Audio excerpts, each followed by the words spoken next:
Assalomu alaykum yorobim. Bugun ham sizlar bilan navbatdagi sinonim grammatikalarimiz va ularning farqlari haqida gaplashib o'tamiz. Bugungi grammatikamiz AOP'da hamda inchogitta grammatikalar bo'ladi. AOP'da grammatikalar sinab ko'rmoq, biror bir ishni qilib ko'rmoq ma'nolarida keladi. Inchogitta grammatikasi esa shunchaki tajribaga ega bo'lmoq degan ma'noda keladi. Endi bu grammatikalarning farqini misollar yordamida tushuntirib berishga harakat qilamiz. Demak, Hanguk yemishigil mogo passoyor. Koreys ovqatlarini yeb ko'rganman. Ya'niki sinab ko'rganlik ma'nosiga ega. AOP'da grammatikasi bilan mogo passoyor. Ya'niki nima desa bo'ladi? Hanguk yemishigi mashitago heso mogo passoyor. Koreys taomlarini mazali deyishganligi sababli yeb ko'rdim, ya'ni sinab ko'rdim yoki qilib ko'rdim degan ma'noda ega. Keyingi gapimiz Hanguk yemishigil mogin chogi istoyor.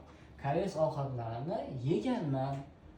Ya'ni umuman yana shunchaki tajribaga egaman, ya'ni koreys ovqatlarini yeganman degan ma'noda keladi. Keyingi gapimiz Hangukga istildi multishi huvesayasi ilhi passoyo. Koreyadalik paytimda nam salfetka ishlab chiqaradigan firmada ishlab ko'rganman. Keyingi gapimiz Hangukga istildi multishi huvesayasi ilhan chogi istoyo. Ya'ni bu gapda nima bo'lyapti? Koreyadalik paytimda nam salfetka firmasida ishlaganman deb shunchaki tarjima qilsak bo'ladi. Bizni kuzatishga davom eting va har kuni shunaqangi foydali bo'lgan ma'lumotlarni berib boramiz.